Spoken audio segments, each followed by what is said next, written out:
जेना का हस्बैंड बहुत ही अब्यूसिव था। उससे वो दूर जाना चाहती थी पर वो प्रेग्नेंट हो जाती है।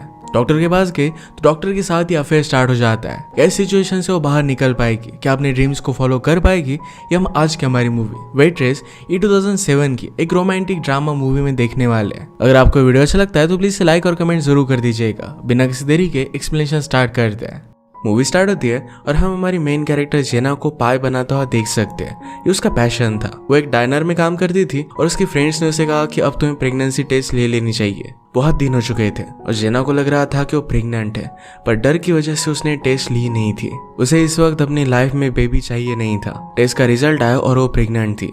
उसकी फ्रेंड्स पूछती कि हुआ कैसे, तुम्हारे तो अब अपने हस्बैंड के साथ उतनी अच्छी रिलेशनशिप नहीं है। जेना कहती कि एक रात उसने मुझे ड्रंक कर दिया था और इसी वजह से प्रेगनेंसी हो गई। उसे जब भी टेंशन आता है तो अपने मन में वो पाए बनाने लग जाती है।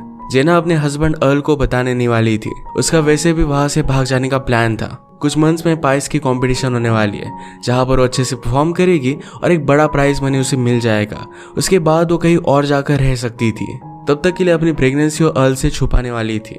उसकी फ्रेंड्स उसे समझाने की कोशिश करती है कि उसका हस्बैंड बहुत हैंडसम है, पर प्रॉब्लम कुछ अलग ही थी। उसे लेने के लिए आया और गाड़ी में आने के बाद जबरदस्ती उसे किस करने के लिए कहता है। जेना जो भी सब पैसे कमाती थी ये सब को जो हमेशा ले लेता था। जेना आजकल थोड़े से पैसे अपने खुद के लिए छुपा कर रख रही थी। अल कहता है कि आजकल तुम बहुत ही कम पैसे कमा रही हो, इससे अच्छा तुम घर पर बैठो और मेरे लिए कुक करो। जबरदस्ती उसके डे के बारे में उसे पूछने के लिए कहता है। जेना को ये सब टॉर्चर लगता है और वो पाइस के बारे में फिर से सोचने लग गए। इस बात से अल और भी ज्यादा डिस्टर्ब हो गया। उसे कहता है कि मैं जो भी कहता हूँ इसके बारे में तुम्हें अटेंशन देना चाहिए। घर जाने के बाद उसने उसके लिए बहुत ही अच्छा सा मील कुक किया। उसे मस्का लगाने की कोशिश कर रही थी तो अल कहता है कि बात क्या है। जेना ने कहा कि पाइस की एक कंपटीशन है जिसके लिए उसे थोड़े से पैसे चाहिए। अल उसे साफ साफ मना कर देता है। अल कहता है कि तुम्हें जो भी चाहिए ये सब कुछ मैं ला कर देता हूँ, तुम्हें पैसों की कोई भी जरूरत नहीं है। नेक्स्ट सीन में जेना अपने डॉक्टर को मिलने के लिए गई और उसने पाई भी लाया था। आज उसकी डॉक्टर बदल चुकी है और एक नया डॉक्टर आया है जिसका नाम है जिम।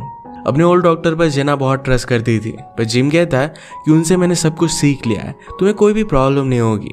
उसे उसकी बेबी के लिए कॉन्ग्रेचुलेट करता है, पर जेना कहती कि मुझे कॉन्ग्रेचुलेशंस की जरूरत नहीं है, मैं ये बेबी कभी भी चाहती नहीं थी, पर अभी आने वाला है तो उसका वो ख्याल रखेगी। पाई वेस्ट हो जाता तो जिम को दे देती है। उसे कहता है कि हर एक मंथ को तुम्हें चेकअप करने के लिए आना पड़ेगा और अगर कोई प्रॉब्लम आए तो तुम मुझे कॉल कर सकती हो। काम पर जेना का बॉस बहुत ही स्ट्रिक्ट था।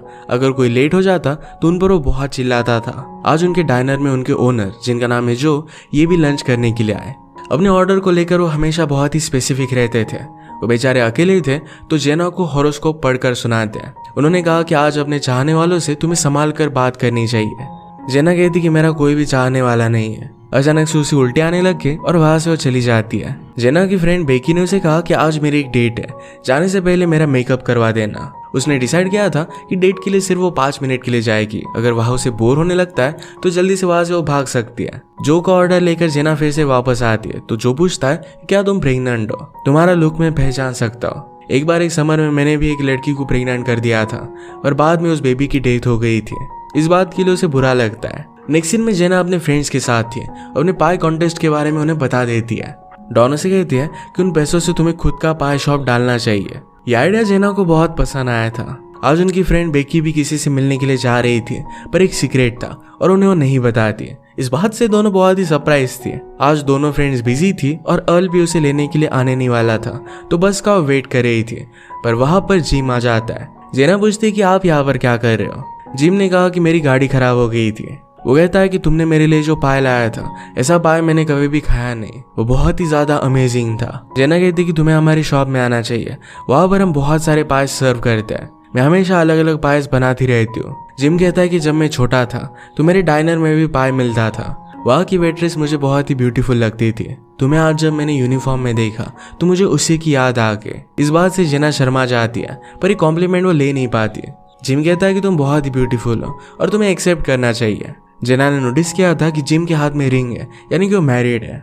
जेना आज जब घर पर आई तो अल को उसके साथ इंटीमेट होना था, पर जेना का मन नहीं करता। वो नोटिस करता है कि जेना वेट गेन कर रही है। उसे पता ना चल सके तो डिस्ट्रैक्ट करने के लिए उसके साथ वो इंटीमेट हो गई। अगले दिन उनके पाई शॉप में एक आदमी बहुत ही एक्साइटेड होकर आता है, जिसका नाम था ऑगी। जेना उसको ऑर्डर लेने के लिए गई तो ऑगी कहता है कि मैं तुम्हारी फ्रेंड को ऑर्डर देना चाहता हूँ। दूर से ही डॉन बना कर दिया।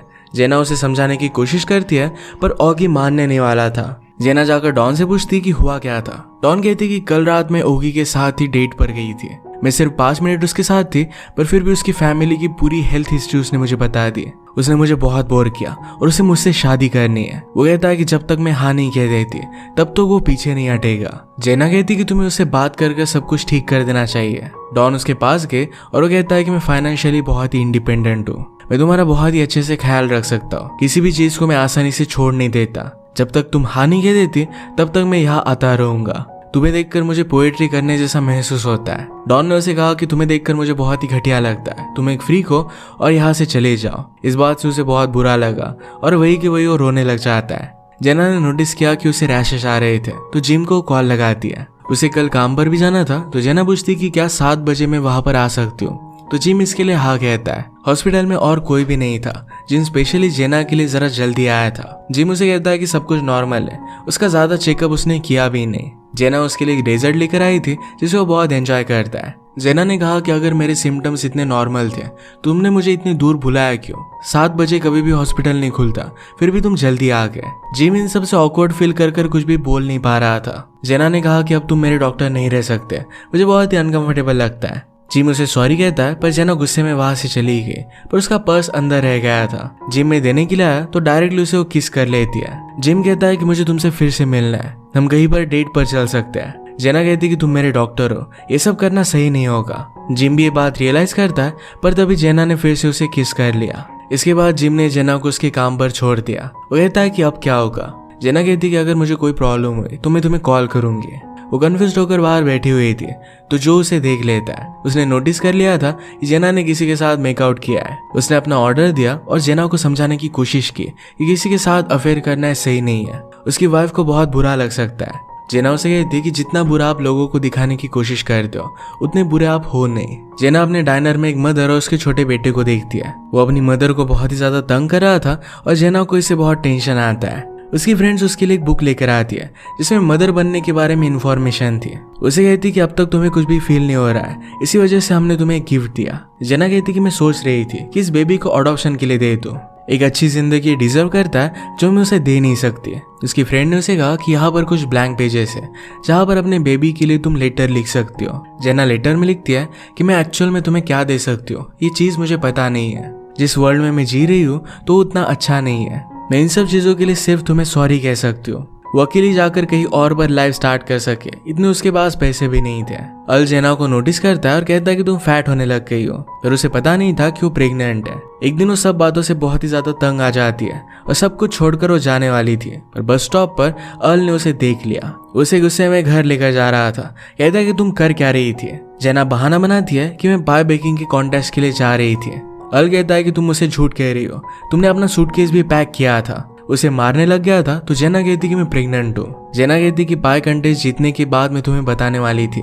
अल कहता है कि बेबी आने के बाद तुम मुझसे प्यार नहीं करोगी, ऐसा बहुत बार होता है। अगर तुम मुझसे प्रॉमिस करती हो कि बेबी को उतना प्यार नहीं करोगी और सबसे फर्स्ट मैं आऊंगा तभी हम इस बेबी को होने देंगे। जेना को पता था कि अल मानने नहीं वाला, इसी वजह से उसे वो प्रॉमिस कर देती है। अल को एक लड़का ही चाहिए था। नेक्स्ट मंथ जेना चेकअप करने के लिए फिर से जिम के पास आई। वो अल्ट्रासाउंड करते और अपने बेबी की हार्ट बीट को देख सकती थी, पर इसे उसे कुछ भी ज्यादा फील नहीं होता।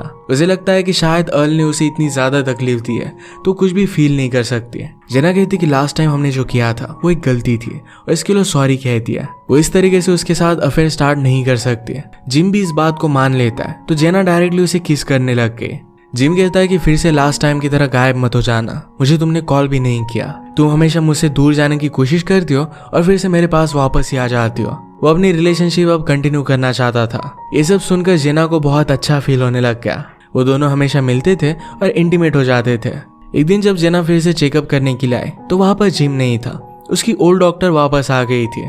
उसे जिम के बारे में पूछती है तो डॉक्टर ने कहा कि जिम अपनी वाइफ के साथ वैकेशन पर गया है, थोड़े दिनों में वो वापस आ जाएगा। इस बात की वजह से उसे बहुत बुरा लगता है। वो जब अपने फ्रेंड्स के साथ थी तो डॉन कहती कि अब मेरा एक बॉयफ्रेंड है, ये वही ना गिव अप करने वाला आदमी है, इसका नाम है ऑगी। जेना पूछती कि हुआ कैसे। डॉन ने कहा कि पहले तो उसने मुझे बहुत तंग किया, पर वो एक्चुअल में मुझसे बहुत प्यार करता है, उसे मैं सबसे ज्यादा ब्यूटीफुल लगती हूँ।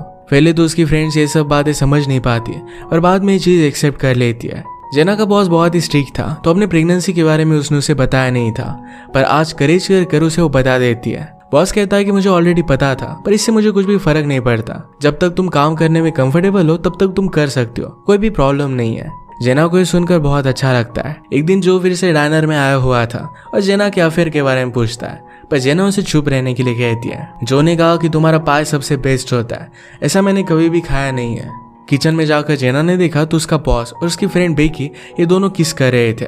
जेना फ्रेंड से गुस्से में कहती है कि तुम ऐसा कर कैसे सकती हो, तुम दोनों की शादी हो चुकी है। बेकी का हस्बैंड बहुत ही ओल्ड था और उसकी हालत अब खराब हो चुकी थी, इसी वजह से वो हमेशा बेड पर ही रहता है। वो अपने हस्बैंड को हर्ट नहीं करना चाहती, पर उसे लगता है कि इस अफेयर के बारे में किसी को भी पता नहीं चलेगा। जेना ने कहा कि अफेयर की वजह से जिंदगियां बर्बाद हो सकती है। ये कन्वर्सेशन कर वो जब फिर से डाइनर में आए तो जिम उसका वेट कर रहा था।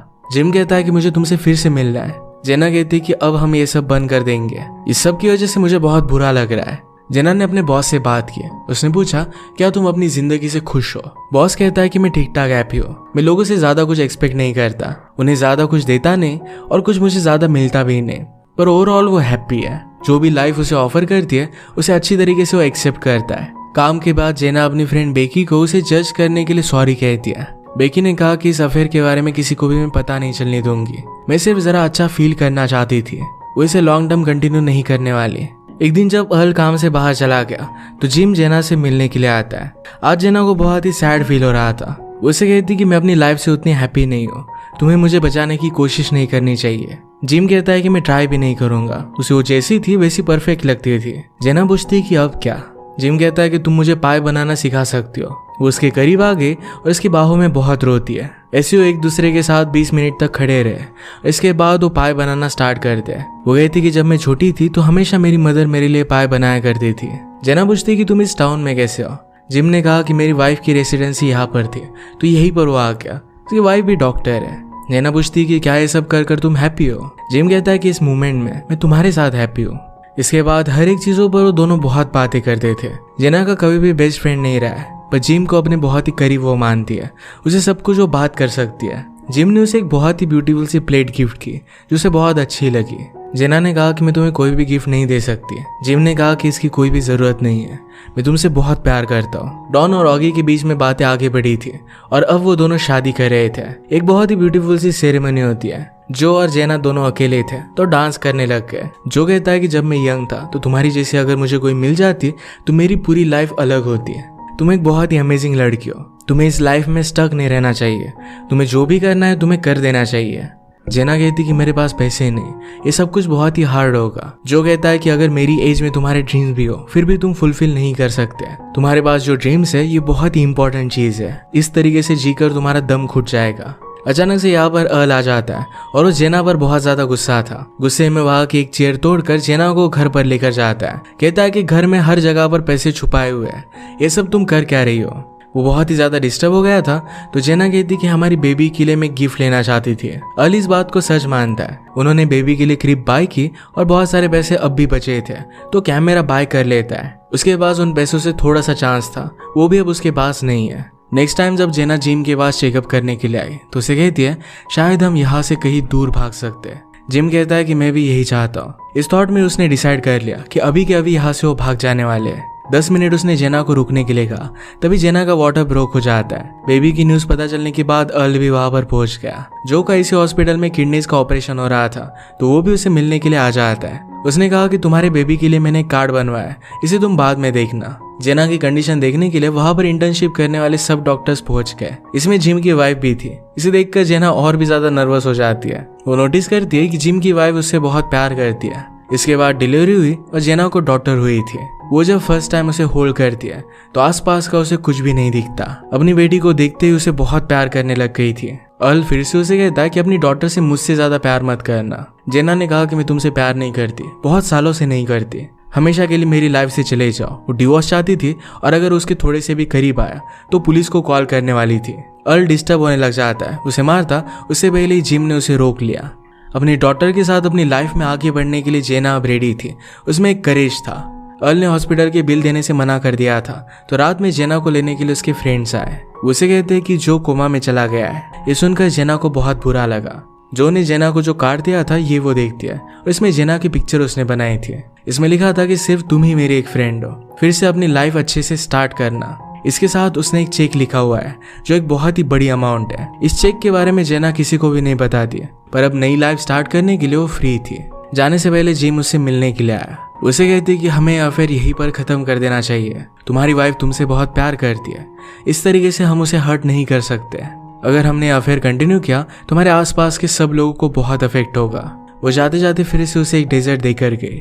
इसके बाद वो पाई कॉन्टेस्ट में गए, वहां पर भी वो जीत जाती है। जो ने मरते हुए उसका रेस्टोरेंट जेना के नाम कर दिया था। वो बहुत ही ब्यूटीफुल से पाई बनाती है और सब लोग इसे बहुत एंजॉय करते थे। उसकी लाइफ में उसका बिजनेस और उसकी डॉटर, इनके साथ वो बहुत ही खुश थी। इसी के साथ ये मूवी एंड हो जाती है। अगर आपको एक्सप्लेनेशन अच्छा लगा तो प्लीज़ से लाइक और कमेंट जरूर कर दीजिएगा। ये बहुत सारी मूवीज़ लेकर आते रहता हूँ, तो प्लीज़ चैनल को सब्सक्राइब कर दीजिए और बेल नोटिफिकेशन आइकॉन दबाना मत भूलिएगा। हम फिर से मिलेंगे और एक नई मूवी के साथ, तब तक के लिए थैंक यू और आप अपने आप का ख्याल रखें।